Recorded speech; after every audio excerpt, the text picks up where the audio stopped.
हाँ, करो। हेलो दोस्तों, कैसे हो आप सभी। मैं तरुण शर्मा जॉब मंत्रा चैनल पर आपका हार्दिक स्वागत करता हूं। आपको पता है इलाहाबाद हाई कोर्ट का हम आपको प्रीवियस ईयर पेपर करा रहे हैं, तो उनको ध्यान में रखते हुए आज हमारा नेक्स्ट सेट है, देखते हैं कैसे करना है। ठीक है, सीधे टाइम बिना वेस्ट किए, क्योंकि आपको पता है 5 को और 4 को आपका एग्जाम है। ठीक है, सूची वन को सूची सेकंड के साथ सुमेलित करो। जैसे आपको दे रखा है क्या, आपको दे रखा है कि ये हमें मिलान करना है, जैसे भ्रमर, भौरा और मधुपप। ठीक है, और ससु, इंद्र और निशाचर, ये आपको एक तरह से हम देखते हैं तो ये पर्यायवाची रूप से पूछने वाला है। क्या पूछ रहा है आपसे? पर्यायवाची पूछ रहा है। जैसे भ्रमर, भौरा, मधुप किसका होता है? मधुकर का। शशि, इंद्रु, निशाचर निशाकर किसका होता है? चंद्रमा। यानी पहले का सेकंड और दूसरे का चार्थ होता है। तो ऑप्शन नंबर क्या हो जाएगा? डी। ठीक है, और सी का क्या है? वस्त्र, पटन और बासन, ये किसका होता है जी? कपड़े का होता है। ठीक है, रवि, भानु, दिनकर, ये किसके होते हैं? पर्यायवाची सूर्य के होते हैं। क्लियर। आगे क्वेश्चन चलते हैं। आगे क्वेश्चन पूछ रहा है, कुंवर सिंह के पिता वीर होने के साथ साथ स्वाभिमानी एवं उदार स्वभाव के व्यक्तित्व थे। रेखांकित शब्द, ये वाला रेखांकित शब्द है मैं उपसर्ग जुड़ा है। हमने आपको बताया उपसर्ग शब्द के आगे जुड़ते हैं और प्रत्यय जो होते हैं शब्द के बाद में जुड़ते हैं। तो उप स्वाभिमानी तो क्या हो जाएगा आपका? प्लस स्व प्लस क्या होने वाला है बताइए? स्व प्लस अभिमान, तो स्वाभिमान हो जाएगा। तो आंसर क्या हो जाएगा आपका? डी होने वाला है। क्लियर। आगे चलते हैं। आगे क्वेश्चन है, स्वर संधि वाला समूह छाटिए। स्वर संधि वाला समूह छाटिए। जैसे भोजनालय, तो क्या हो जाएगा इसका? इसका हो जाएगा आपका भोजन प्लस आलय। क्या हो जाएगा? भोजन प्लस आलय।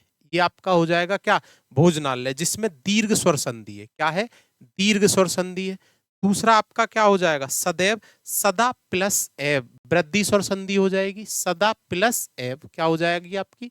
सदा प्लस एव होने वाली है। ठीक। तीसरी हो जाएगी संगम, तो संगम में व्यंजन संधि है। क्या होता है? सम विसर्ग गम, तो ये तो होने वाली नहीं है। ठीक है, तो पहला हो जाएगा, बी हो जाएगा। जैसे आपका है डी महेंद्र, तो क्या हो जाएगा? महा प्लस इंद्र। क्या हो जाएगा जी? महा प्लस इंद्र। तो इसमें भी आपकी कौन सी हो जाएगी? महेंद्र में गुण स्वर संधि होने वाली है। और परिच्छेद, परि प्लस छेद, इसमें व्यंजन संधि हो जाएगी। तो आंसर कौन सा हो जाएगा? ए, बी और डी। ए, बी और डी, ऑप्शन नंबर बी में आपके। क्लियर। आगे चलो। दिए गए अर्थ हेतु सही लोकोक्ति का चयन करो।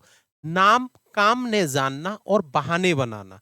नाच न जाने आंगन टेढ़ा, इसका सबसे अच्छा एग्जाम्पल है। काम ने जानना और बहाने बनाना, यानी काम नहीं करना आता और बहाने बना रहे हो। ठीक है, आगे देखते हैं। आगे पूछ रहा है, इसमें आपको बताना है, जैसे ये है मनुष्यता। ये क्या है जी? आपका मनुष्यता। तो मनुष्यता, इसमें क्या जुड़ा हुआ है? इसमें आपका जुड़ा हुआ है प्रत्यय मनुष्यता में। ठीक है, विद्या प्लस आल्य, इसमें है आपकी संधि।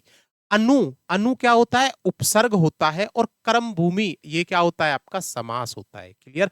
तो पहले का चार, किसमें पहले का चार? ये रहा आपका ऑप्शन नंबर बी। क्लियर, ये रहा जी। ठीक है, ऑप्शन नंबर 4। ठीक है, आगे चलते हैं। हाय फूल सी कोमल बच्ची, पंक्ति में प्रयुक्त अलंकार कौन सा है? हाय फूल सी कोमल बच्ची में कौन सा है? आपकी तुलना हो रही है। कैसी है? फूल सी है। आपको पता है जब तुलना होती है कौन सा होता है? उपमा अलंकार, एक दूसरे में तुलना होने वाली। निम्नलिखित वाक्यांशों को क्रम अनुसार दर्शाइए। आपको बताना है क्रम अनुसार कौन सा होगा। जैसे पुरानी थी, जो बहुत थी, एक मचिए पर बैठकर किया करता था, बदलू यह करफू सदा। तो पहले जो बहुत थी, ये तो हो ही नहीं सकता। ठीक है, ये तो होगा नहीं हमारा। फिर क्या होगा? बी, ये भी नहीं होगा। ये देखो ई, ई कौन सा है? बदलू यह कार्य सदा ही। अगर हम सी ऑप्शन लेते हैं, बदलू यह कार्य सदा ही एक मचिए पर बैठकर किया करता था, जो बहुत ही पुरानी थी। बिल्कुल, आपका आंसर क्या होने वाला है? आपका आंसर सी होने वाला है। ठीक है, आगे चलते हैं। प्रभाव डालना मुहावरे का अर्थ होगा, तो प्रभाव डालना यानी एकदम रंग जमा दिया। प्रभाव डालने का अर्थ क्या हो जाएगा जी? आपका एकदम रंग जमा दिया। ठीक है, किस समास में योजक चिन्हों का प्रयोग होता है? किस समास में योजक चिन्हों का प्रयोग? तो आपको पता है द्वंद्व समास में क्या होता है? योजक चिन्हों का प्रयोग होता है। बहुव्रीहि समास वे समास जिस समास का कोई पद प्रधान नहीं होता। कोई भी पद प्रधान नहीं होता, तीसरे पद की ओर संकेत करते हैं। जैसे आपका क्या हो जाएगा, दशानन, 10 हैं सिर जिसके, नीलकंठ भगवान शिव। ऐसे ही द्विगु समास, जिस समास का पहला पद क्या होता है, संख्यावाची होता है, उसे कहते हैं द्विगु समास। और इसका क्या अवयवी भाव, जिस समास के पहले पद में अनु अप्रैथी यथा आवत भर निर उप आदि ये शब्द है, इसे क्या बोलते हैं, अवयवी भाव समास। क्लियर। तो आंसर क्या हो जाएगा आपका ए, नहीं आंसर हो जाएगा आपका सॉरी सी। आपसे पूछ रहा है ना योजक चिन्ह, तो आपका आंसर क्या हो जाएगा, सी। ठीक है, आगे आओ। विशेषण के भेद हैं, विशेषण के, तो आपको पता है बहुब्रीहि किसका भेद है भैया, समास का भेद है, विशेषण का नहीं है। गुणवाचक क्या होता है, गुणवाचक है आपका विशेषण का भेद, हाँ जी बिल्कुल है, क्या है, बिल्कुल है, गुणवाचक है। संख्यावाचक है, हाँ जी संख्यावाचक भी है, ठीक है। परिणामवाचक है, हाँ जी है। व्यक्तिवाचक क्या, ये एक संज्ञा का भेद है, इसका भेद है संज्ञा। और बहुब्रीहि किसका भेद है, समास का भेद है। ये समास के 6 भेद होते हैं और संज्ञा के 5 भेद होते हैं, लेकिन ये आपके किसके होते हैं, विशेषण के होते हैं।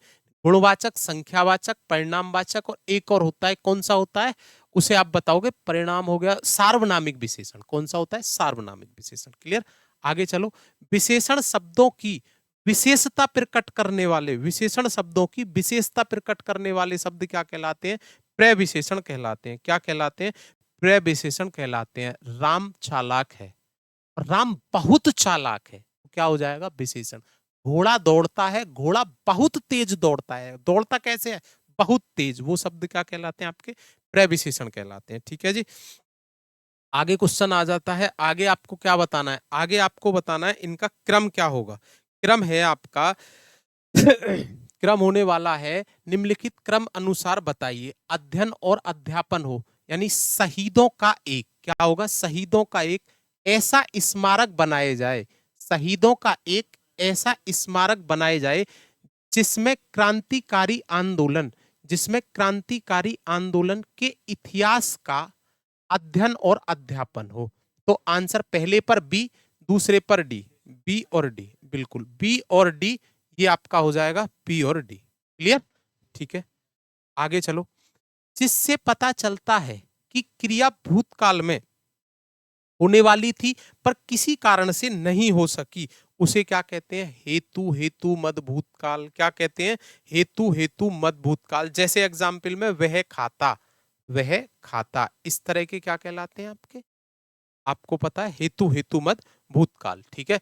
निम्नलिखित कारकों को क्रम अनुसार व्यवस्थित कीजिए और आपको बताना है कौन सा कारक कैसे कैसे आता है। सबसे पहले आपको पता है, कर्ता ने कर्म को करण से, कर्ता ने कर्म को कारण नहीं है करण से, कर्ता ने कर्म को करण से, कर्ता ने कर्म को करण से, तो पहले नंबर पर सी आएगा। और सी कौन कौन से में, सभी में कर्ता ने कर्म को, सी बी और सी बी, ये भी नहीं आएगा आपका, ये भी नहीं आएगा। तीसरे पे ई आएगा क्या, नहीं ई नहीं आएगा, ए आएगा। तो आपका C B A D E, कर्ता ने कर्म को करण से संप्रदान के लिए अपादान से अलग होना, ये इस तरह से आएंगे। ठीक है, ये इनके विभक्ति चिन्ह होते हैं, याद रखना। ठीक है ना, आगे चलो। अगला क्वेश्चन, हाँ जी यही आपका सेकंड सेट था, मतलब जो भी आगे नेक्स्ट क्रम में, तो आपको ये अच्छे से करके जाने हैं। ठीक है, धन्यवाद।